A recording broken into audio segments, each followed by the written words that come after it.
O tema da mensagem de hoje é deuses indesejáveis. Você pode repetir comigo? Diga deuses indesejáveis. Esta é uma mensagem sobre idolatria. A idolatria é este pecado que absolutamente todos nós cometemos muitas vezes, sem perceber, é verdade, porque a idolatria está mais perto de nós do que nós gostaríamos de admitir. E ela vai sorrateiramente ganhando espaço em nossos corações à medida que nós não percebemos a sua presença. A idolatria, ela impede a manifestação plena do governo do único Deus verdadeiro em nossa vida. E eu sei que, assim como eu, você não quer permitir que isso aconteça.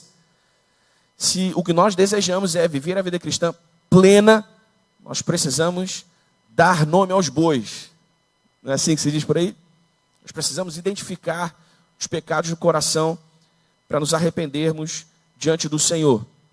Então, o meu desejo e a minha oração com essa mensagem é que o Espírito Santo ministre os nossos corações através da poderosa, diga comigo, poderosa. É importante a gente manter em mente essa dimensão da palavra de Deus. A palavra de Deus é poderosa. Amém, irmão? E esse poder deve quebrar no nosso coração toda forma de idolatria e todo governo rival ao governo de Deus. É isso que eu desejo, é por isso que eu oro. Se você deseja isso comigo, diga amém. Bom, irmãos, como eu sempre faço, você que é membro da nossa igreja já está mais acostumado com isso, eu vou começar do começo. Eu sempre gosto de estabelecer um conceito do tema que eu quero tratar, e eu vou fazer isso em 3 verticais distintas para que a gente entenda bem sobre o que a gente está refletindo aqui e onde a gente quer chegar com essa reflexão. Então, primeiro, a vertical filosófica.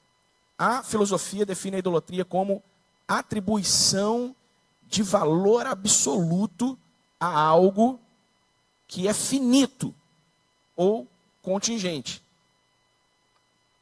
Ou seja, é quando uma pessoa ou até mesmo uma sociedade passa a adorar ou centralizar a sua existência em torno de algo criado. E atribui a isso um status transcendente, divino, que não possui por natureza. Em termos modernos, nós podemos pensar a idolatria como a absolutização de ideologias, de bens materiais, de relacionamentos, ou até mesmo do próprio ego. Então é assim que a filosofia entende idolatria. Depois tem a vertical religiosa, de um modo geral. Em diversas tradições religiosas, a idolatria se refere geralmente à adoração de imagens, objetos ou seres como se fossem divinos. E isso faz que a adoração seja desviada da divindade suprema, do único Deus verdadeiro para esses deuses criados. É o ato de prestar culto, devoção ou reverência a qualquer coisa que não seja Deus. Há religiões no Oriente Médio, por exemplo, e até mesmo na África, que cultuam, reverenciam imagens de animais, como na Índia, por exemplo, e muitas imagens e outros muitos objetos a que esse povo, que essas pessoas ou essa sociedade atribuem uma divindade que não é real, porque não é natural, certo? Então, como eu disse, isso pode incluir imagens, forças da natureza, entidades espirituais, até valores simbólicos como poder e prazer. Então, de um modo religioso mais generalizado, né, o que é comum a todas as crenças e tradições religiosas, a idolatria é essa atribuição de valor divino a objetos, a seres, a poderes. E por último, a vertical bíblico-teológica. A teologia bíblica define a idolatria como a substituição de Deus por qualquer outra coisa na adoração, na confiança e na obediência. Então, quando mesmo sem perceber, nós obedecemos, nós confiamos e nós adoramos a qualquer outra coisa que não seja Deus, isso é idolatria. E veja, do ponto de vista da teologia bíblica, a idolatria vai muito além do culto a imagens, porque envolve colocar algo ou alguém no lugar de Deus como fonte de segurança, de identidade, até mesmo de salvação. Na Bíblia, a idolatria é rebelião espiritual. Diga comigo, rebelião. Coisa séria é isso, irmão. Rebelião espiritual. E o que seria a rebelião espiritual? O ato de trocar o Deus verdadeiro por algo criado, ou de dar a algo ou a alguém o lugar de soberania no coração que pertence somente ao Senhor. Idolatria é infidelidade. Idolatria é como um adultério espiritual. E o que a gente vai fazer aqui é concentrar a nossa reflexão nessa última vertical, na vertical bíblico-teológica, porque é a vertical que nos interessa e sobre a qual nós temos muito a aprender para identificar a presença da idolatria no nosso coração, nos arrepender diante do Senhor e combater, ou aprender a combater os seus sintomas em nosso comportamento. O que nós desejamos aqui, irmãos, é recolocar o Senhor em seu lugar exclusivo de adoração e governo em nosso coração. Amém? Exclusivo. Exclusivo. Meu desejo, minha oração, irmãos, é que o Espírito Santo de Deus desnude diante dos nossos olhos todos os amores rivais que competem em nosso coração com o amor a Deus. Para que, vendo esses amores rivais, nós sejamos capazes de, no seu poder, concentrar, reposicionar todo o nosso amor ao nosso único e suficiente Senhor e Salvador Jesus Cristo. Amém, irmão? Veja, a teologia bíblica ela é profunda, ela amplia e aprofunda o tema da idolatria, afirmando que a idolatria não é apenas um erro intelectual, não é apenas um erro litúrgico. Mas a idolatria é uma rebelião espiritual mesmo, e ela é frequentemente motivada por desejos interiores. É importante que você entenda isso. Desejos, diga comigo, desejos. Desejos. Abra sua Bíblia comigo em Ezequiel capítulo 14, versículo 3, e depois Romanos capítulo 1, versículo 21. Ezequiel capítulo 14, versículo 3.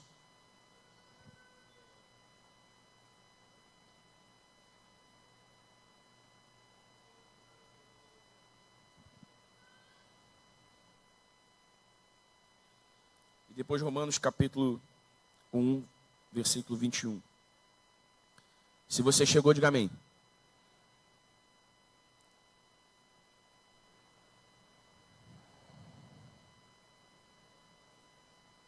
Ezequiel 14, versículo 3 diz assim: Filho do homem, estes homens ergueram ídolos no coração e puseram tropeços ímpios diante de si.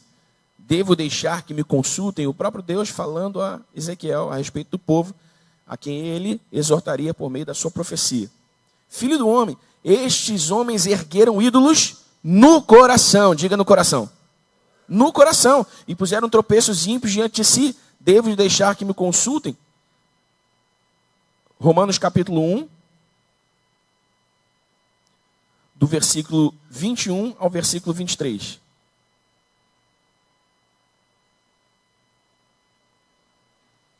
Romanos capítulo 1, do versículo 21 ao versículo 23.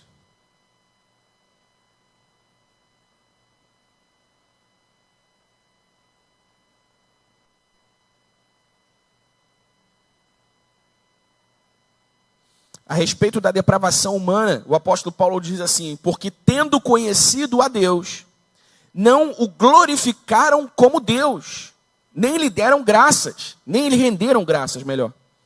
Pelo contrário, os seus pensamentos, diga comigo, pensamentos, seus pensamentos tornaram-se fúteis e o coração insensato deles se obscureceu. Embora eles afirmem ser sábios, tornaram-se tolos e trocaram a glória do Deus imortal por imagens feitas à semelhança do homem mortal, bem como de aves, quadrúpedes e répteis. Então veja, a teologia bíblica afirma que a idolatria é traição espiritual profundamente enraizada no coração humano. E é rebelião contra o governo, o amor e a santidade de Deus.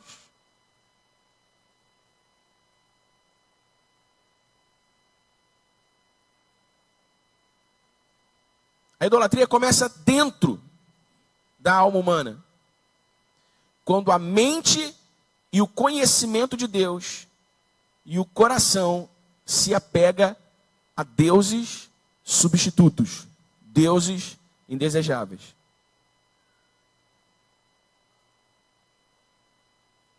Está comigo aqui? Diga amém.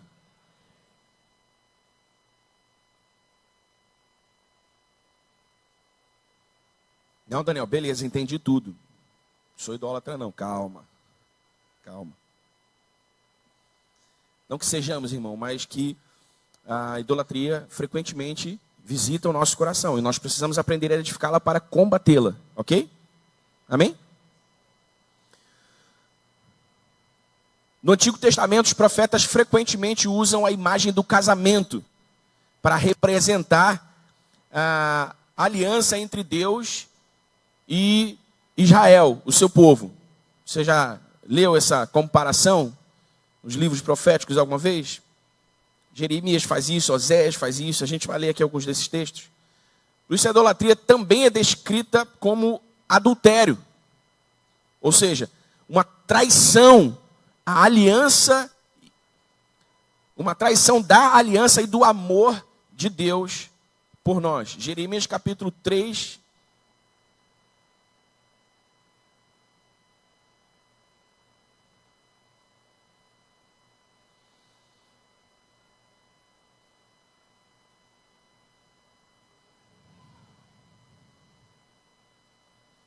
Jeremias 3, do 6 ao 10.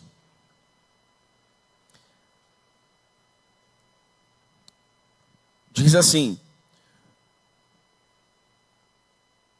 durante o reinado do rei Josias, o Senhor me disse: você viu o que fez Israel? Infiel? Subiu em todo monte elevado e foi para debaixo de toda árvore verdejante a fim de prostituir-se. Depois de ter feito tudo isso, pensei que ela voltaria para mim, mas não voltou, e a sua irmã traidora Judá viu essas coisas. Viu também que dei a infiel Israel uma certidão de divórcio e a mandei embora por causa de todos os seus adultérios. Entretanto, a sua irmã Judá, a traidora, também se prostituiu sem temor algum. Por ter feito pouco caso da imoralidade, Judá contaminou a terra, cometendo adultério com ídolos de pedra e madeira. Apesar de tudo isso, a sua irmã Judá, a traidora, não voltou para mim de todo o coração, mas sim com fingimento, declara o Senhor. Oséias capítulo 2, versículo 13.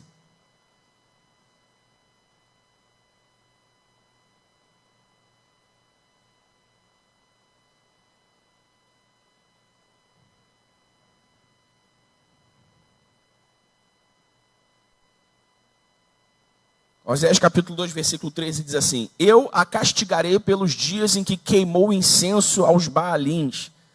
Ela se enfeitou com anéis e joias e foi atrás dos seus amantes, mas se esqueceu de mim, declara o Senhor.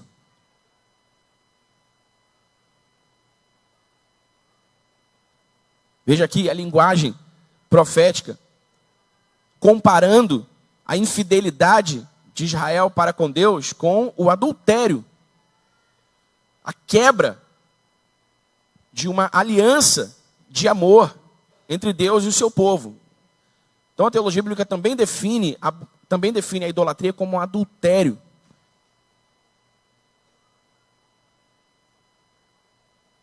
Idolatria também é um ato de usurpação. Ou seja, colocar algo ou alguém no lugar, abre parênteses, lugar de governo, que pertence só a Deus, e que por isso não pode ser ocupado por mais ninguém. Isso é usurpação. No passado, o povo rejeitou a Deus como seu libertador. Nós já passamos por essa parte da história do povo de Israel, na leitura anual da Bíblia que nós estamos fazendo juntos. Você lembra do que fez o povo de Israel? Porque Israel rejeitou a Deus como seu libertador e criou uma versão manipulável, bezerro de ouro. Você lembra disso? Uma versão manipulável de um Deus que cabia na sua expectativa. Então eles queriam ver, pegar, sentir, e criaram para si mesmos um Deus, quebrando, por desobediência, a aliança que Deus havia firmado com eles. Não terás outros deuses diante de ti. Não foi isso que Deus disse? Não farás imagens de esculturas. E o povo foi lá e fez exatamente o que Deus disse que eles não deveriam fazer. Agora, já no Novo Testamento, a Bíblia revela que a idolatria não é apenas um ídolo visível, como o povo de Israel fez que se tornasse, mas qualquer desejo ou impulso que reine no trono do nosso coração no lugar de Cristo. Uma interpretação absolutamente equivocada da graça de Deus que muitas pessoas fazem é que a graça de Deus teria tornado Deus mais complacente. Então não há tanto problema assim se a gente cometer um pecado aqui, outro ali, porque afinal nós estamos na aliança da graça, e na aliança da graça há perdão ilimitado para nós. Deus ainda permanece justo, amém, irmãos? Deus ainda permanece justo. Deus ainda permanece santo.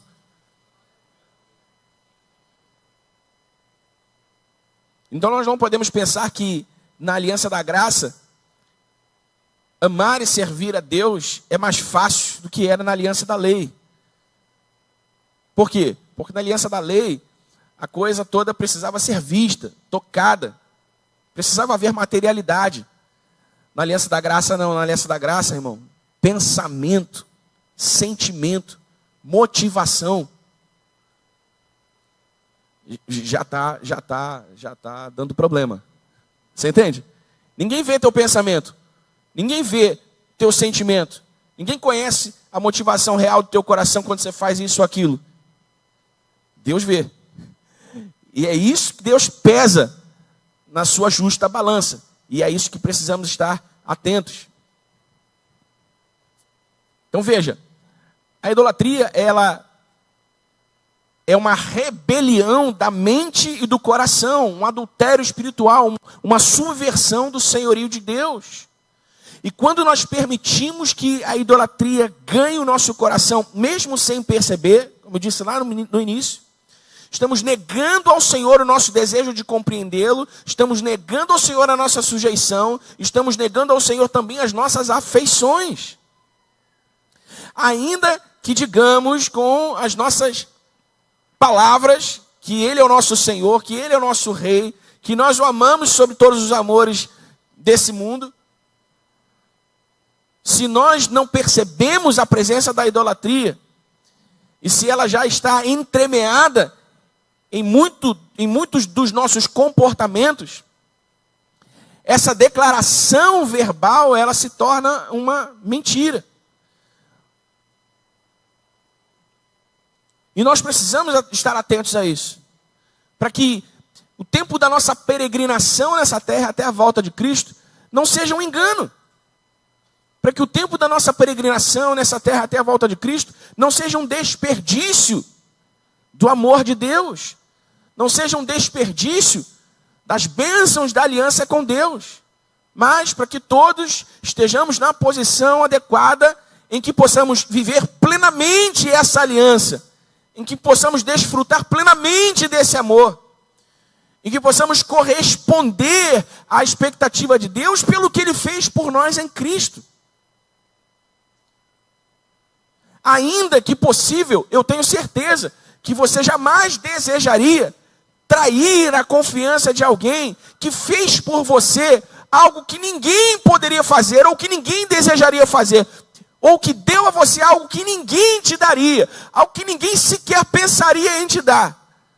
Se alguém livrasse você da enrascada mais terrível em que você talvez pudesse se meter nessa vida,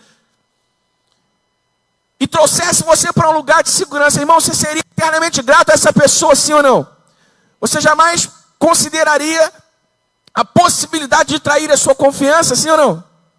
No entanto, nós muitas vezes fazemos isso com Deus, quando é exatamente isso o que Deus fez por nós em Cristo Jesus. Nos deu o que ninguém nos daria, fez por nós o que ninguém faria. Então veja, irmão, veja, isso não é qualquer coisa. Esse não é um pecado qualquer.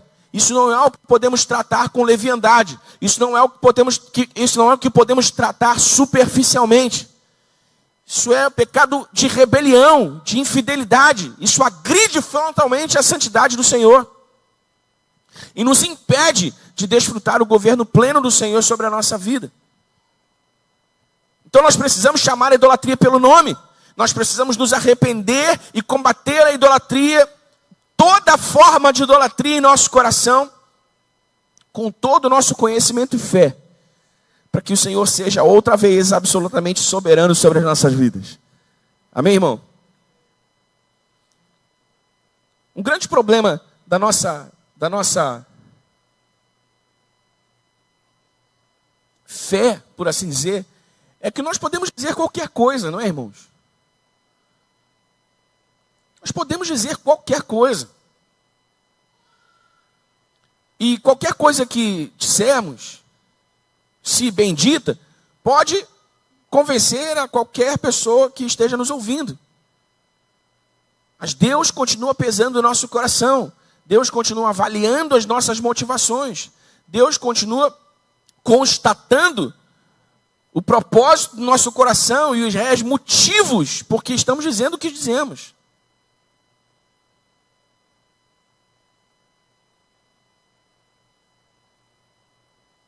Está comigo aqui? Então, o que disse Jesus sobre idolatria? Vamos dar um salto do Antigo Testamento para o Novo Testamento. O que disse Jesus sobre idolatria? Como é que Jesus abordou o tema? Quais foram os ensinamentos de Jesus sobre idolatria para os seus discípulos? Ao longo dos evangelhos, nós percebemos que Jesus trata a idolatria de maneira profundamente incisiva e revolucionária. Embora ele não use o termo idolatria, embora ele não combata frontalmente a idolatria, como os profetas do Antigo Testamento faziam, ele ainda assim trata a idolatria de maneira profundamente incisiva e revolucionária. A pregação de Jesus combate a idolatria do coração, com igual ou maior intensidade do que os profetas do Antigo Testamento. Por quê? Como eu já venho introduzindo aqui, Jesus afirma que a idolatria não está apenas em objetos adorados, mas nas motivações do coração. E ele confronta de maneira direta, aí sim, o amor desordenado ao dinheiro, à glória humana, ao poder, à religiosidade vazia. Todas essas formas de idolatria, algumas outras que nós vamos ver aqui. Por exemplo, nós vemos Jesus tratando disso. Eu não vou pedir que você abra todas as passagens bíblicas que eu vou mencionar, tá, irmãos? A nossa mensagem vai ficar salva no nosso canal e depois você pode voltar lá e pegar todas as passagens bíblicas, registrá-las no seu bloco de notas, anotá-las, para sublinhar, grifar, printar na sua Bíblia, como você quiser. Eu quero ganhar um pouco de tempo aqui. Em Mateus capítulo 6, versículo 24, Jesus fala sobre a idolatria ao dinheiro. Ele trata o dinheiro como um ídolo, chamando o dinheiro de mamon. A pastora Érica falou sobre isso aqui também, no momento dos nossos dízimos e ofertas. Então Jesus personifica as riquezas como uma divindade rival. Porque ele diz o quê? Olha, você não pode servir a Deus e as riquezas. Olha a rivalidade aqui, ó. Vasco e Flamengo. Ou você serve a um, ou você serve a outro. Servindo a um, você vai desagradar o outro. Servindo o outro, você vai desagradar um. É rival. Jesus dá ao dinheiro aqui uma dimensão espiritual, idólatra.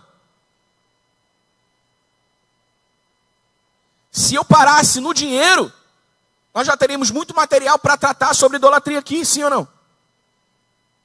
A Jesus ainda trata como idolatria a glória humana. Em Mateus capítulo 7, do versículo 6 a 8, Jesus denuncia a idolatria da reputação. Uma adoração disfarçada ao próprio ego e ao reconhecimento humano. O que tem muito a ver com o que eu preguei no domingo passado de manhã, a respeito do orgulho. Idolatria da reputação. Jesus também condena a idolatria Jesus condena a idolatria a ídolos como a tradição religiosa. Em Lucas capítulo 14, versículo 26. Jesus confronta a idolatria de vínculos humanos.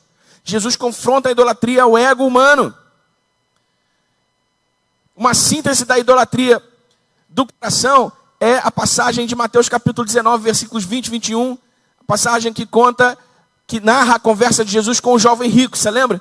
Jesus coloca o jovem diante da escolha entre Deus e o seu ídolo. E o que a Bíblia diz? Que ele fica triste e escolhe o seu ídolo. Está no coração, por quê, irmão?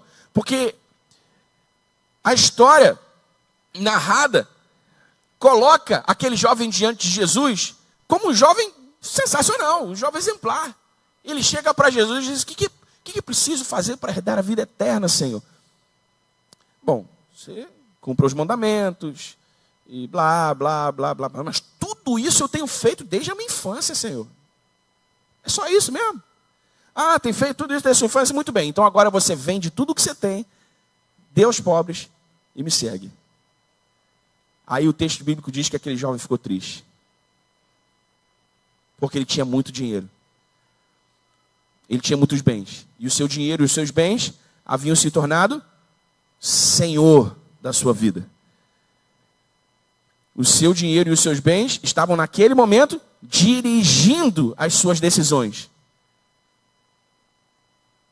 Aquilo que dirige as suas decisões, irmão, aquilo que determina as suas escolhas, aquilo que determina a sua tomada de decisão, é o seu Senhor. É Senhor sobre o seu coração. No caso desse jovem, foi o seu dinheiro, foram as suas riquezas. Então veja que Jesus lida com a idolatria não por ataque frontal, como os profetas no Antigo Testamento fizeram, a imagens, a seres, a que se atribuía alguma divindade, mas ele expunha a raiz idólatra das escolhas, dos desejos, das prioridades humanas.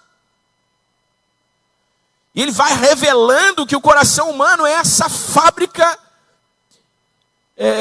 imparável de ídolos. O apóstolo Paulo vai desenvolver esse tema depois nas suas cartas. E Jesus vai ensinando que a verdadeira adoração exige a morte do eu, a renúncia de absolutamente tudo, e a firme decisão e a atitude de seguir exclusivamente a Cristo. É como eu sempre digo, irmão, Jesus não nos pede muito. Jesus nos pede tudo.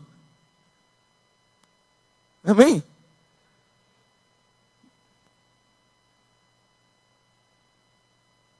Nos pede tudo. Por isso ele disse: quem quer vir após mim, negue-se a si mesmo, tome a sua cruz e siga-me. Então não há como servir a Jesus e servir a si mesmo ou servir a algum outro. Não há como. Não há como. Ou vem ou não vem. Ou você veio de verdade ou você não veio ainda e não sabe. Entendeu? O Senhor disse: o orgulho é sorrateiro, a idolatria é sorrateira. Se a gente não souber identificar esses pecados e tratá-los em nosso coração, irmão, nós podemos estar em risco. E é isso que nós queremos evitar aqui. Então guarde isso no seu coração. Olha, a idolatria não é apenas adorar outro Deus. É não amar a Deus de todo o coração. Ah, não, mas eu não declaro amor, eu não adoro a nenhum outro Deus. Como assim? A idolatria não é adorar outros deuses. No Novo Testamento, na Nova Aliança, o que Jesus vem ensinando é que a idolatria não é necessariamente adorar a outros deuses, mas não amar e adorar a Deus de todo o coração. E o que eu quero, eu sempre gosto de fazer isso, para tornar as minhas reflexões mais prática e aplicável possíveis. Eu quero te dar aqui alguns exemplos de comportamentos idólatras. E se de alguma maneira a idolatria está presente na sua vida, você vai conseguir identificá-la. Ou se você luta com alguns desses comportamentos, você precisa saber que você está lutando contra a idolatria. E você precisa identificar isso. E você precisa ir ao Senhor em humildade e buscar o Senhor pela sua vitória. O primeiro exemplo de um comportamento idólatra é a obsessão por dinheiro e status. Isso é fácil de identificar, né? Buscar incessantemente lucro, sucesso ou prestígio como fonte de identidade e de segurança. Você acredita profundamente que se você não tiver muito dinheiro, ou que se você não tiver muito prestígio, ou que se você não tiver muitos bens, você não tem uma identidade bem definida e você não se sente seguro. Idolatria. Mamão já ganhou teu coração. Olha só um exemplo disso. Por que eu disse que é sorrateiro? Sorrateiro é idolatria? Porque muitas vezes ela se disfarça. Um exemplo prático disso é o sujeito que negligencia a família, a saúde ou princípios, valores, morais, éticos do reino de Deus para avançar na carreira por acreditar que sem isso ele não é ninguém. Daniel, mas você está pregando contra o trabalho? Não. Estou pregando contra o desequilíbrio. Ok? E também não estou dizendo que não haverão momentos na nossa vida em que nós vamos precisar trabalhar um pouco mais. Também não estou dizendo que não haverão momentos na nossa vida em que nós teremos menos tempo do que gostaríamos para as coisas que realmente importam. O que eu estou dizendo é que quando isso se torna o padrão, quando isso se torna o modelo, quando essa se torna a verdade definitiva sobre como você deve tratar o trabalho, então você permitiu que a idolatria ganhasse o seu coração.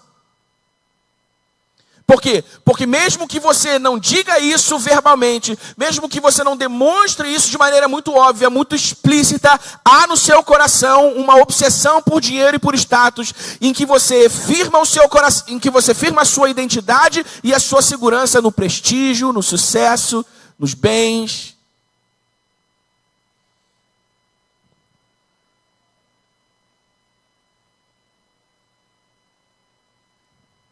Por isso, mais tarde, não lembro agora se é Tiago que diz isso, os que querem ficar ricos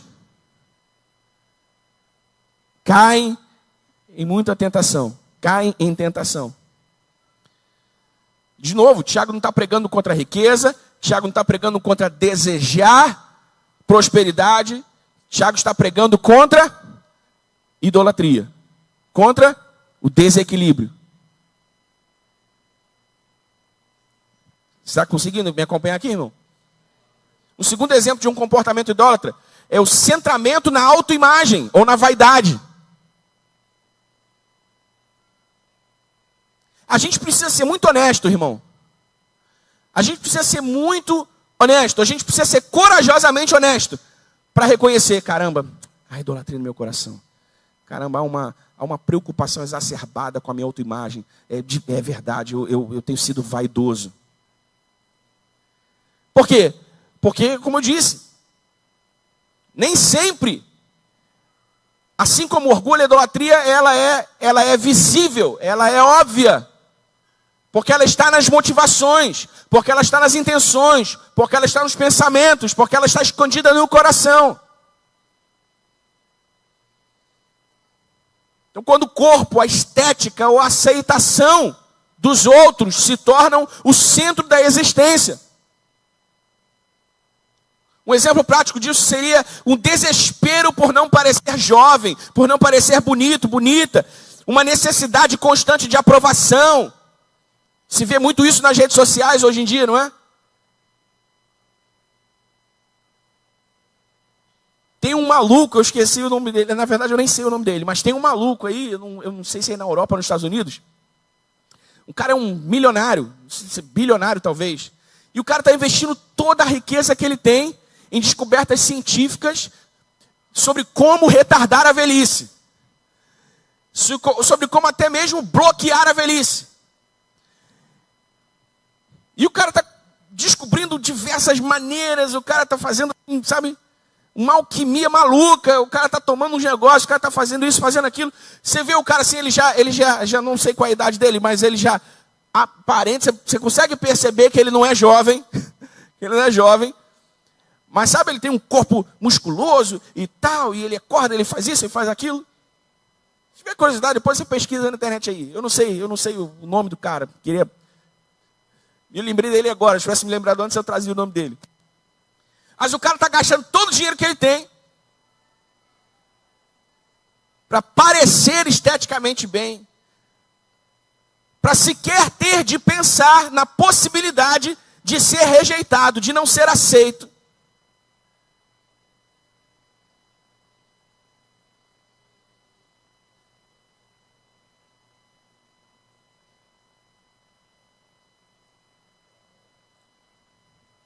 Não que eu queira ser aceito, irmão, não que eu tenha medo de ser rejeitado, mas eu estou pensando seriamente o que eu vou fazer daqui a pouco, porque eu estou ficando careca. Implante capilar é muito caro, prótese capilar é meio esquisito, né? Parece que dá para perceber que o cabelo é de mentira. Eu não sei se eu já passo a máquina no cabelo. A minha esposa não quer. Ela é a favor de que eu coloque uma prótese capilar, um cabelo emo assim, bem...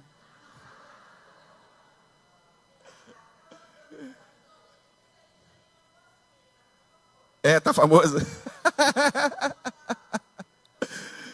Ai, irmão. Pior que não dá nem para disfarçar. O dia que eu fizer, você vai saber. Não dá nem para me esconder em casa, né? Quando ficar melhorzinho, eu saio. Não, eu vou chegar aqui assim, já sei.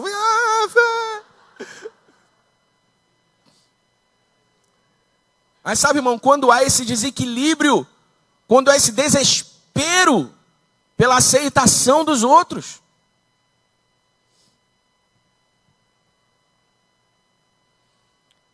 um outro comportamento idólatra é a adoração ideológica ou a adoração política. Como se viu isso no Brasil desde 2018? E já estamos chegando perto de novo da zona crítica, né? Ano que vem tem eleição, e os nervos vão ficando à flor da pele. Essa polarização, como se gosta de dizer, essa polarização política, nada mais é do que o espírito da idolatria operando no coração dos homens. E pasmem, no coração de muitos crentes.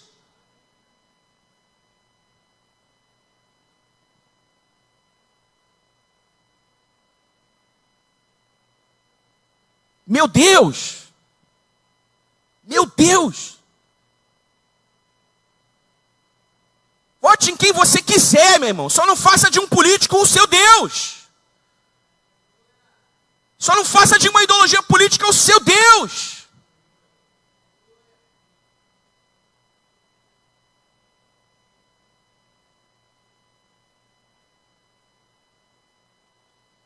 Jesus não é conservador. Jesus também não é progressista. Jesus é Deus. Uma vez perguntaram assim, Daniel, se Jesus tivesse vivo, e ele ia ser socialista, ele ia ser... Meu irmão, você fumou alguma coisa hoje antes de fazer essa pergunta para mim? Jesus disse, o meu reino não é desse mundo. Meu reino não é desse mundo. Como é que você quer comparar? Como é que você quer usar Pelo amor de Deus, irmão. Eu não preciso, e eu não estou falando com respeito à sua identificação, porque, irmão, esse assunto é mais profundo e é mais complexo do que muita gente pensa. Por quê? Porque isso tem a ver com cosmovisão, tem a ver com visão de mundo. E a sua visão de mundo é diferente da minha, porque você foi criado num universo diferente do meu. Porque você não teve o pai que eu tive, a mãe que eu tive, porque você não teve o dinheiro que eu tive, eu não tive o dinheiro que você teve. Porque eu não tive a educação moral, formal, moral e virtual que você teve, nem você a minha. Sabe? Como se fosse a coisa mais óbvia, mais lógica do mundo. Ele é de esquerda, ele é do diabo. Ele é de direita, ele é do diabo. Não, irmão. Em 2000 não lembro, depois de 18, né? Ou antes de 18, nem lembro mais. Eu disse para alguns irmãos, eu tenho amigos profundamente cristãos. Profundamente cristãos. Que se situam mais à esquerda no espectro político da conversa sobre política de modo geral. E outros que se situam mais à direita. Onde é que a gente está? Porque, irmão, preste atenção. O mesmo conservador que diz Deus, pátria, família e liberdade, trai a mulher. Mente no trabalho. E o outro lá que diz que tem que dar dinheiro para os pobres, ele rouba os pobres.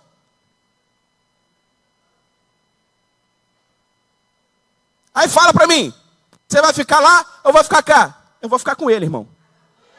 Eu vou ficar com ele.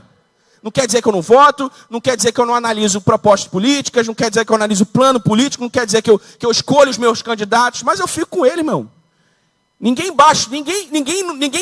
abaixo do céu é Deus, senão o Senhor. Então, por favor, não adore ideologias políticas, não adore políticos. Porque o apego absoluto a uma ideologia, a um partido ou a um líder político, como se fossem salvadores do mundo, é idolatria. Uma comoção entre os crentes brasileiros, porque o Trump ganhou as eleições dos Estados Unidos. Eu falei, cara, esses caras estão vivendo aonde, velho? O cara não é presidente do Brasil. O cara não é o presidente do Brasil, mas eles estão achando que vai interferir na política do Brasil, coisa e tal. Mas é um assunto meio chato, né? Não quero ficar falando disso, não. É importante, necessário, mas esse lugar aqui não é o lugar para tratar disso.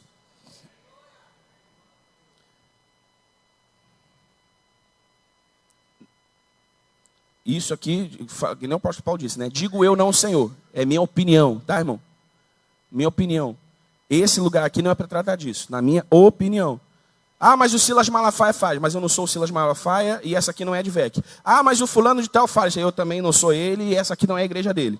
Certo? Na minha opinião, isso aqui é para tratar de assuntos que estimulem a sua maturidade espiritual, o seu crescimento, o seu desenvolvimento, que você conheça mais o Senhor, que você mergulhe profundamente nas águas do Espírito, que você tenha a sua vida transformada, o seu entendimento iluminado pela palavra de Deus, não pelo que eu acho, não pelo que eu penso. Amém? Há muito o que se tratar biblicamente a respeito de política, a respeito de toda essa conversa, mas eu não vou fazer isso aqui. Por isso que lá em 2018 eu criei um evento para que a gente falasse só sobre isso fora do tempo de culto. Muita gente participou, muitos não participaram. Quem sabe a gente faça isso outra vez, mas, enfim. Justificar injustiças ou incoerência moral em nome da causa ou da bandeira, mesmo quando isso contradiz princípios éticos fundamentais. Foi o que eu falei, não é? Família, pátria, família, e está traindo a mulher. Entendeu? Idolatria, irmão. Idolatria. Quarto exemplo de um comportamento idólatra: amor possessivo por pessoas. Transformar relacionamentos em fontes supremas de valor e de sentido. Qual é o exemplo prático disso? Relacionamentos codependentes, onde a pessoa sente que não pode viver sem o outro, mesmo em ambientes abusivos.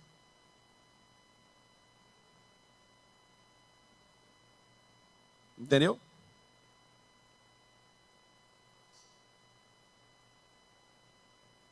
Então, irmão, eu amo minha família profundamente. Minha esposa, minha filha, mas eu amo mais a Jesus. E minha esposa é o mesmo. Me ama, ama a nossa filha, mas ama mais a Jesus. O que Jesus disse, se alguém não for digno, se alguém não puder deixar pai, mãe, filhos, filhas, por amor a mim, não é digno de mim.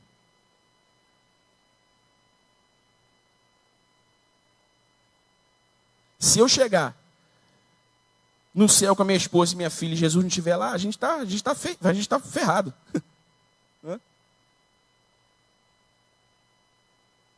E se a gente estiver aqui nessa terra, mas Jesus não for o fundamento da nossa vida, a gente está ferrado igual. Presta atenção, irmão, porque por mais que a gente queira justificar, por mais que a gente queira argumentar, a verdade é que nós sabemos no fundo do nosso coração quando nós ultrapassamos o limite do equilíbrio e abrimos espaço para a idolatria do nosso coração. E nós precisamos ser corajosamente honestos para reconhecer isso diante do Senhor. Culto à razão, ao conhecimento, buscar a verdade apenas na racionalidade, negando qualquer dimensão espiritual ou transcendente, não é? Um exemplo prático disso é o desprezo por tudo que é espiritual ou religioso em nome da ciência, em nome do progresso. Embora não se veja muito entre crentes isso, mas é um sinal de idolatria, da presença da idolatria. Busca por controle total. A ilusão de que podemos e devemos controlar todos os aspectos da vida. Saúde, futuro, pessoas, tempo. Essa falsa ilusão de que nós controlamos todas as coisas, irmãos. Isso é idolatria.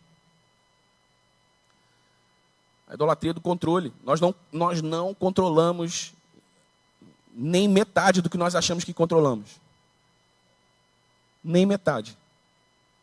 E nós precisamos entender isso. Um exemplo prático disso seria a ansiedade extrema quando algo sai do planejado. Dificuldade de confiar, dificuldade de descansar. Você entende, irmão? Parece só uma boa preocupação, né? Parece só uma preocupação legítima. Não, Mas se você não consegue confiar, se você não consegue descansar, se você disparou a ficar ansioso, a idolatria no seu coração, é a idolatria do controle. Você precisa ir a Deus em humildade e dizer assim: Senhor, o Senhor é Deus, eu não controlo tudo, então por favor, enche meu coração com a tua paz. Me dá o descanso que eu preciso. Amém?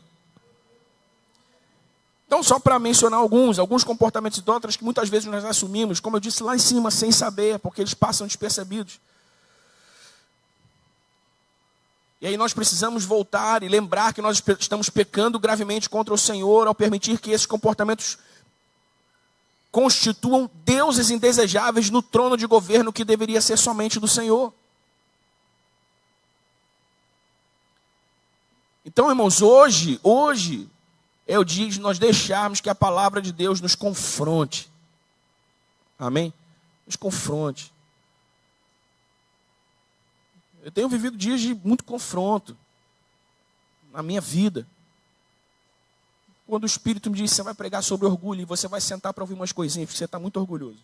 Eu comecei a preparar uma mensagem sobre o orgulho e o Espírito começou a falar comigo: cara, você tem orgulho aqui, você tem orgulho aqui, você tem orgulho aqui, você tem orgulho aqui. E eu fui ao Senhor em humildade, orei, me quebrantei. Agora você vai falar sobre idolatria, porque senta aí, você vai aprender, ó, você tem idolatria aqui, você tem idolatria aqui, você tem idolatria aqui. Eu falei: Senhor, me bate que eu sou teu. É melhor só me bater e eu entrar, e eu estar dentro, do que tentar chegar lá agarrando o pé de alguém, né? Não é isso aqui? Tentar chegar lá agarrando o pé de alguém. Me larga, meu irmão. Fizesse por onde?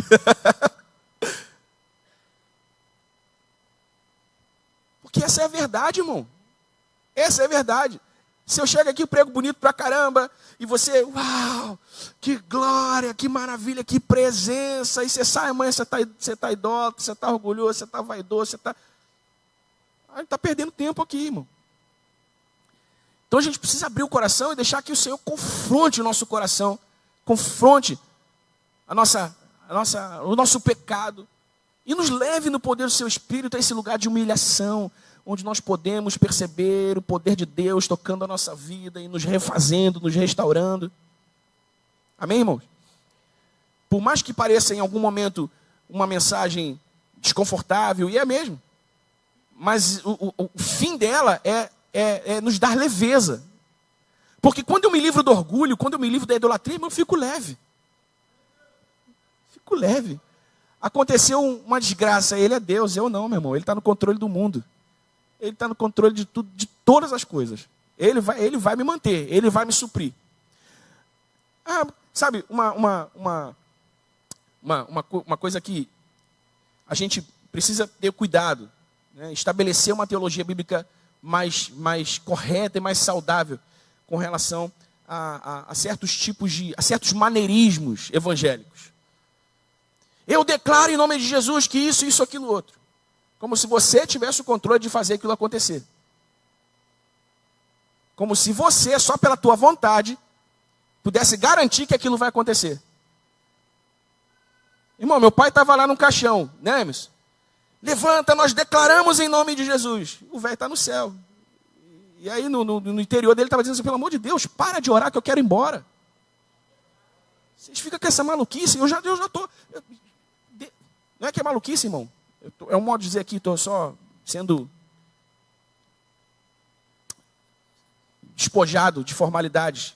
Que Jesus disse que a gente deve orar pelos mortos, que a gente deve orar pelos enfermos, orar pelos mortos, né, para que eles ressuscitem, que a gente deve orar pelos enfermos, que a gente, sabe?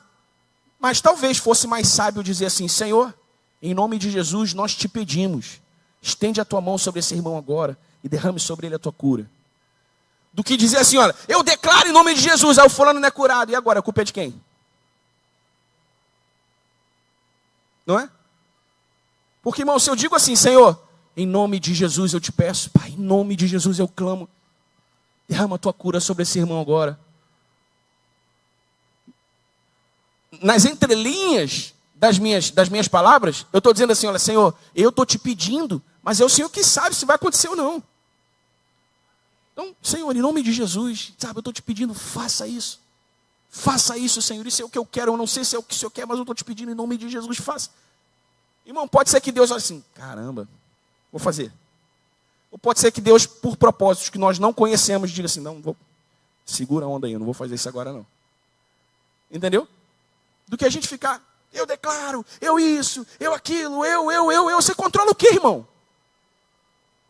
Tu controla o quê? Tu não controla o dinheiro. Está controlando o que Deus vai fazer? Que Deus vai deixar de fazer? Entende? Não quer dizer que nós não vamos orar pelos enfermos, não quer dizer que nós não vamos orar para que os mortos ressuscitem, não quer dizer que nós não vamos profetizar.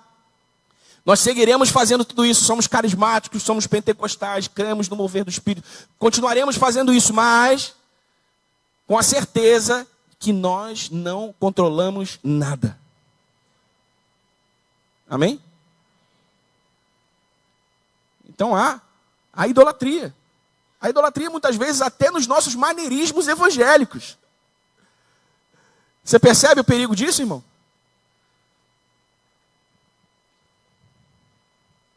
Então, nós precisamos permitir que o Senhor confronte o nosso coração e nos faça ver o que realmente está no nosso coração. Porque olha só, irmão, eu sei, não é fácil. Não é fácil dizer assim, olha, cara, me perdoa, eu fui orgulhoso. Me perdoa, eu fui vaidoso. Me perdoa, cara, eu fui idólatra. Mas eu como... Paulo diz assim para Timóteo, olha, ser um exemplo para os fiéis em tudo. No trato, no amor, na perseverança, na dedicação à palavra. Irmão, eu quero ser o primeiro. Eu disse para o Senhor, Senhor, me perdoa, eu fui orgulhoso. Eu disse para minha esposa esses dias, me perdoa, eu fui orgulhoso aqui. Eu disse para o Senhor, me perdoa, tem idolatria aqui. Mas se você não fizer isso, irmão, se você não fizer isso, você vem, quem é ele? Vai idolatria, vai orgulho, vai vaidade, volta. Quem é ele?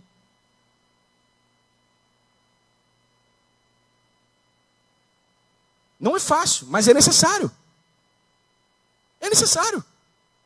Amém? Oi, Zeca.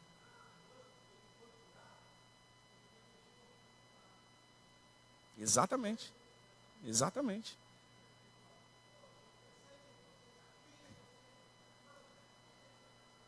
Exatamente. Naamã era um militar de alto escalão.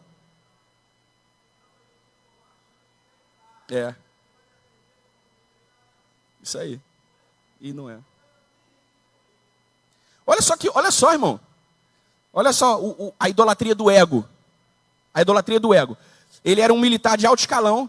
Chegou lá, estava doente, leproso. E aí o servo dele falou assim, o moço dele, né, o secretário dele falou assim, calma, tem um profeta. Tem um profeta lá em Israel que o bichão é brabo. Vamos lá, ele vai orar, vai dar certo. Vamos lá. Botou presentes, né? Levando um monte de coisa para o profeta. Aí falaram assim para o profeta, profeta, Naamã está aí. Naamã veio para falar contigo. Veio? Vai lá ver o que ele quer. Aí o moço chega lá. Não, é que o profeta está meio ocupado agora, não pôde vir entender o que isso quer. O profeta está ocupado? Tá maluco? E o profeta sabe quem é que está aqui? Olha, querendo dar carteirada já. O profeta sabe quem é que está aqui chamando ele? Aí o moço dele, o secretário, disse, Naamã, relaxa. Engole aí, vamos lá. Vai dar certo. Aí o profeta diz assim, você vai lá naquele rio lá e mergulha 7 vezes. Naquele rio? Na minha terra não tem rio melhor não? Aí o moço dele, relaxa, Naamã, relaxa, mergulha aí. Você entende, irmão? Você entende? A gente às vezes não dá carteirada porque não tem carteirada para dar, mas no nosso coração a gente está cheio de idolatria do ego. Não é? Perigo. Perigo, irmão. Perigo. Eu não sou nada. Tu não é nada, irmão. Sem a graça de Jesus, a gente não é nada.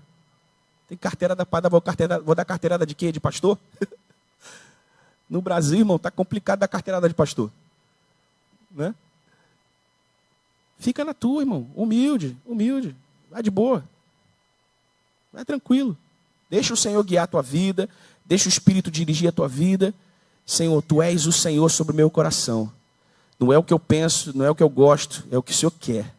Né? Por isso que eu falo, não interessa o que eu acho. Interessa o que está escrito, irmão. Interessa o que está escrito. Entendeu? Então vamos lá. Caminhando para o fim.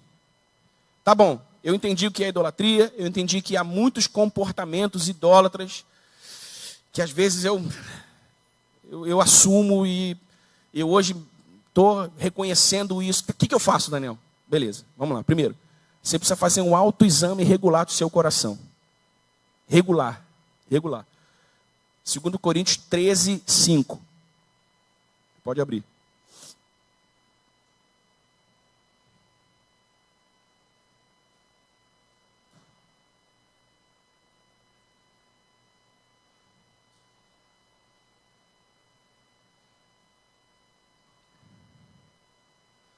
Segunda Coríntios 13, 5. Diz assim: examinem-se para ver se estão na fé. Provem a vocês mesmos. Não percebem que Cristo Jesus está em vocês? Examinem-se para ver se estão na fé. Provem-se a vocês mesmos.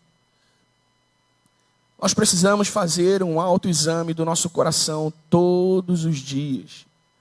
Todos os dias. Porque, irmão, tem coisas que com 2 semanas no Evangelho a gente deixa para lá. 3 semanas no Evangelho. Quanto mais velho, quanto mais cascudo no Evangelho vai ficando, mais para lá a gente vai deixando coisas que a gente não deveria deixar para lá.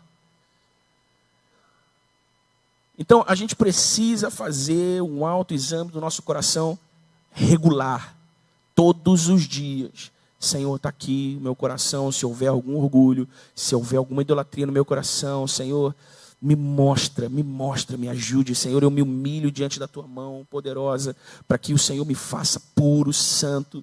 livre de todo pecado, livre de todo sentimento, pensamento, motivação contrárias à vontade do Senhor, aos princípios, aos valores do reino de Deus. Ó, autoexame constante, regular. Não é fazer de conta que está tudo bem, seguir que nem um crentão e vamos embora. Não, irmão. Sabe o que você pode fazer quando você estiver fazendo esse autoexame? Você pode fazer 3 perguntas práticas. O que, se me fosse tirado, me deixaria sem chão? Porque olha só, irmão, é diferente eu dizer, o Senhor levou minha... Vou fazer o caso contrário, né, para não parecer. A minha esposa me perdeu. Para parecer que eu estou querendo que ela vá, não é? A minha esposa me perdeu, suponhamos, não faço planos para morrer cedo. Aliás, faço planos para ver Jesus voltar. Não sou bilionário para gastar dinheiro, para tentar bloquear a velhice, não, mas eu quero ficar bem até Jesus voltar. Aí suponhamos que ela me perca. É diferente ela dizer assim, é diferente ela ficar triste, sofrer, passar pelo luto e ter que lidar com as dificuldades de viver sem um homem maravilhoso como eu. E é diferente, é diferente ela experienciar isso do que ela dizer assim, olha, acabou o meu mundo, acabou a minha vida. Senhor, me leva, me tira daqui, porque eu não vou aguentar, eu não aguento, me leva. Peraí. É sério. Parece romântico, mas é sério, irmão. Parece romântico, mas é sério. Senhor, eu vou passar por esse luto. Senhor, eu estou arrasada, acabada. Eu realmente não sei o que eu vou fazer. Mas Tu és o Senhor da minha vida. Tu és o fundamento da minha vida, Senhor. Se eu perder até mesmo a pessoa que eu mais amo nessa vida, eu sei que eu tenho o Senhor. Você entende, irmão? É porque às vezes a gente finge que não está acontecendo, a gente faz de conta que é um pecado que... idolatria, Daniel, você devia estar falando isso para os católicos. É para você que eu devia estar falando isso, cara. Entende? Porque às vezes a gente parece que está tudo bem, que não... Cara, quanto mais eu abro a Bíblia, quanto mais eu leio a Bíblia, eu vejo o quão ruim eu sou, o quão ruim é a igreja de Jesus nesses dias, irmão. O IBGE diz que daqui a alguns anos nós seremos uma nação majoritariamente evangélica num país ridículo como o nosso, onde os crentes não fazem a menor diferença. Onde crente só serve para lotar a avenida e ficar gritando nome de político.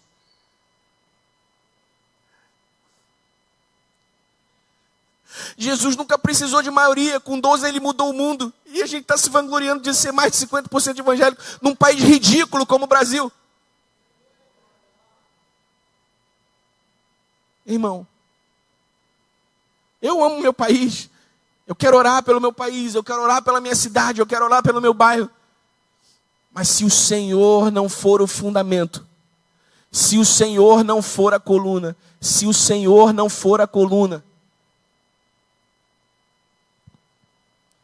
então o que se me fosse tirado me deixaria sem chão. Em que ou em quem eu realmente confio para minha segurança, para minha fidelidade, para minha felicidade.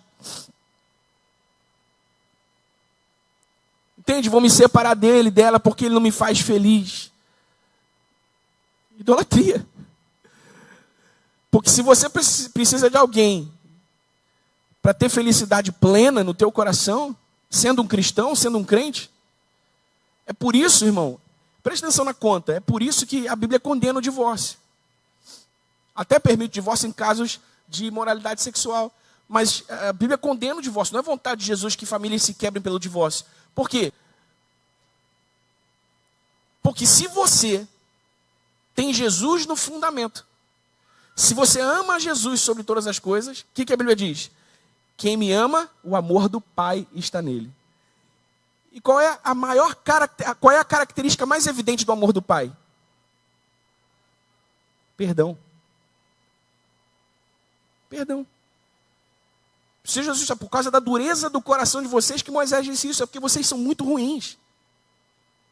Porque vocês são idólatras. Porque se vocês amassem o Senhor, vocês perdoariam. Cada caso é um caso, há algumas exceções para casos que precisam ser analisados por si, mas a linha geral é essa, irmão. A linha geral é essa. Então, em quem você realmente confia para a sua segurança, para a sua felicidade? Outra pergunta que você pode se fazer: onde vão os meus pensamentos quando eu não estou fazendo nada? Porque se há alguma coisa que ocupa o teu pensamento 24 horas por dia, você precisa observar isso por perto. Observar isso de perto. Se não há espaço na tua mente para refletir sobre a beleza de Deus, a grandeza de Deus, sobre o teu desejo por mais de Deus, então você precisa observar isso de perto. Segundo, você precisa cultivar a adoração verdadeira. Você não precisa abrir Salmo 115, versículo 8.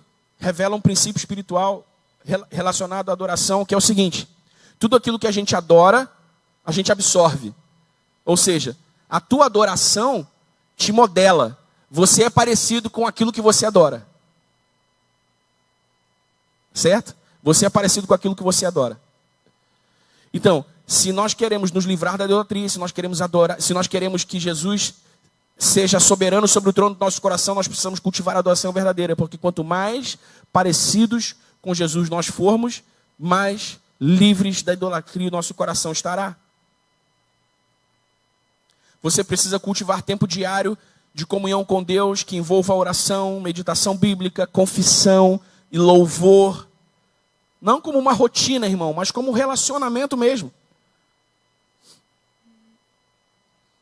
Terceiro, você deve combater desejos desordenados com a verdade. Colossenses capítulo 3, versículo 5.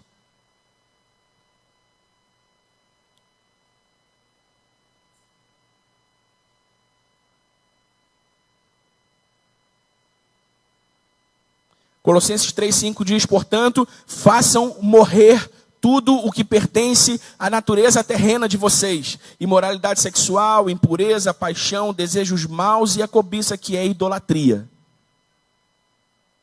Viu?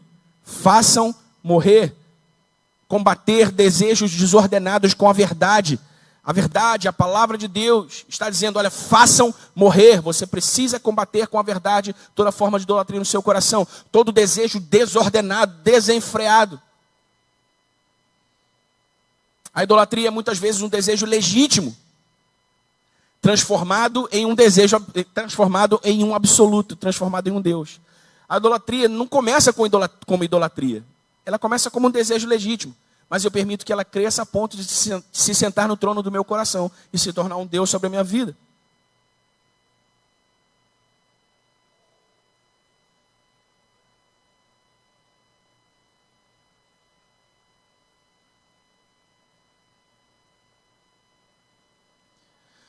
Quarto, você precisa viver em comunidade, numa comunidade discipuladora. Tiago 5,16 diz: confessai os vossos pecados uns aos outros, para que vocês sejam curados. Curados. Presta atenção. Olha aqui. Tiago está falando sobre cura e confissão de pecado. Que cura é essa, irmão? Que cura é essa? É a cura da alma, é a cura dos sentimentos, é a cura, sabe? É a cura espiritual contra todo o pecado que enferma a nossa alma, que adoece a nossa alma. Confessai uns aos outros, comunidade, discipulado. Você não pode viver isolado. Você não pode viver no seu mundo, no seu universo. Você precisa de conexões, você precisa de amizades, você precisa de um grupo, você precisa de uma rede de proteção. Você não é suficiente sozinho. Amém? Você não é suficiente sozinho.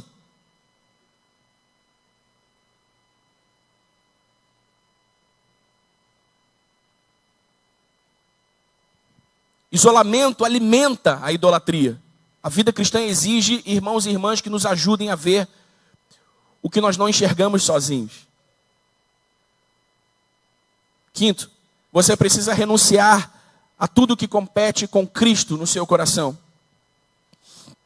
Nós já vimos alguns textos bíblicos em que Jesus condena a idolatria em algumas formas específicas. E veja, não é errado possuir coisas, não é errado amar pessoas, não é errado ter sonhos. Eu disse, toda idolatria começa com um desejo legítimo. O problema é quando essas coisas nos possuem ou controlam as nossas escolhas. Renúncia é o teste da lealdade. A renúncia é o teste da lealdade.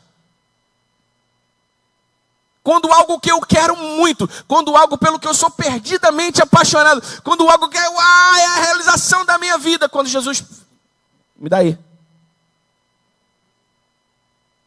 Me dá aí. Jesus não queria que Abraão matasse Isaac, irmão. É claro que não. Mas Jesus queria todo o coração e a fé de Abraão. Ah, não, Jesus. Ah, não, pelo amor de Deus, isso não. Ah, então, isso aqui é o teu Deus. Jesus não. Renúncia é a prova cabal da lealdade. De que Jesus pedir algo e você lutar para entregar, irmão, a idolatria já toma o teu coração. Quando necessário, abrir mão de algo bom é um ato de adoração. E não legalismo. Amém?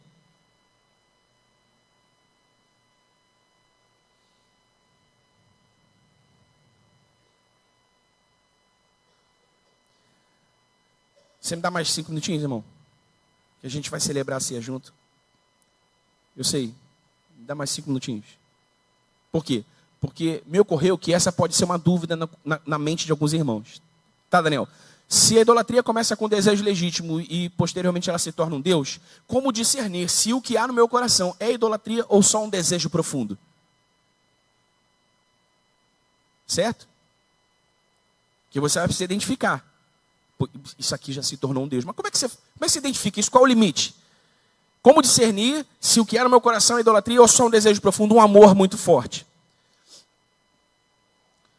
Como eu disse, nem todo desejo profundo ou amor muito forte é idolatria. Deus nos criou com afeições, vocações, sonhos. O nosso desafio é discernir quando algo bom se torna um Deus no nosso coração.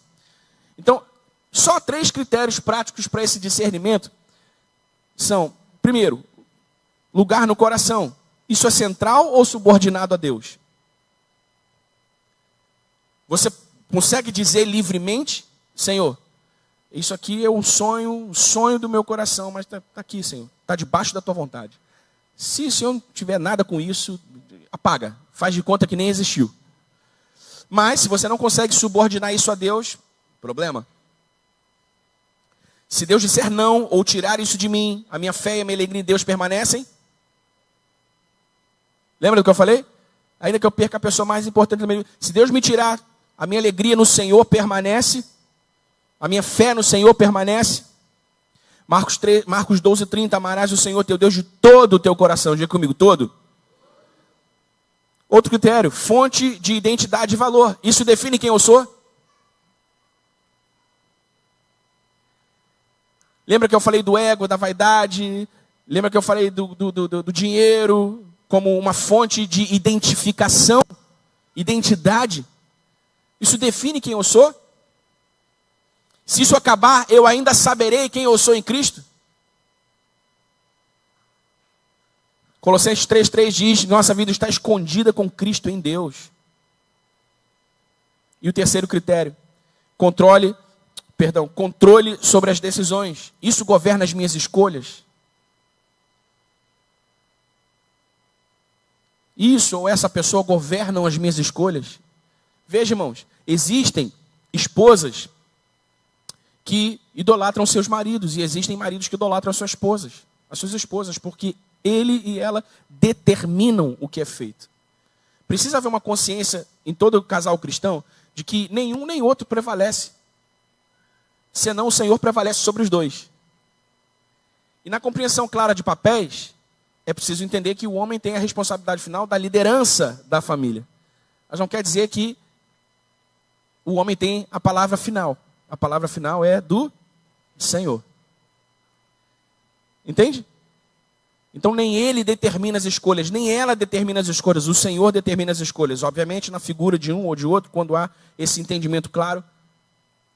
Porque até mesmo a família pode se tornar um Deus. Até mesmo o casamento pode se tornar um Deus. Tem pessoas que amam o casamento mais do que amam seus cônjuges. Deus me livre de ficar viúva. Deus me livre de ficar solteira. Deus me livre de ficar viúvo. Deus me livre de ficar solteiro. Pastor Cláudio Duarte uma vez perguntou assim na plateia: quantas irmãs viúvas, gigante igreja, quantas irmãs viúvas tem aí? Aí um monte de irmãs levantaram a mão. E quantos viúvos tem aí? Pouquinhos homens levantaram a mão, né? Você está vendo, irmão? Esse negócio de casamento aí está matando a gente. Esse negócio de casamento aí está matando a gente. Tem gente para quem o casamento é mais importante que o cônjuge. A estrutura familiar, o status familiar. Não importa se o cara está quebrado por dentro, se ela está quebrada por dentro, não importa se as emoções estão em frangalho, importa que a gente pareça uma família feliz. Importa que a gente pareça um casal feliz. Então isso controla as nossas decisões, controla as nossas escolhas. Eu tomo decisões para agradar a Deus ou para manter isso que eu amo?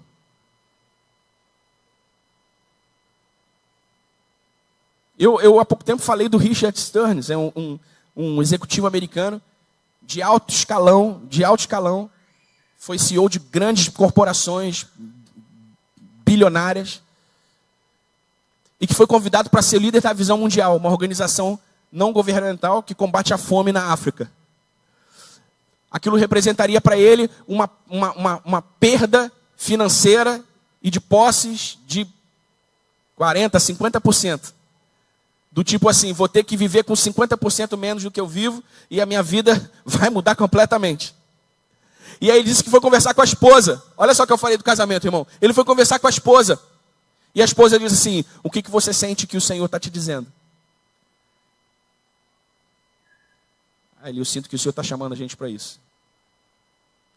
E a esposa só falou: se o Senhor está chamando, vamos embora. Entende?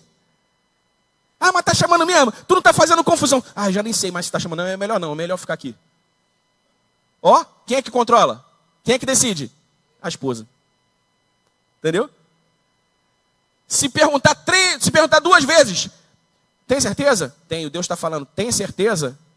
Tenho, Deus está falando. Tem certeza? Eu não sei. Não sei, não tenho.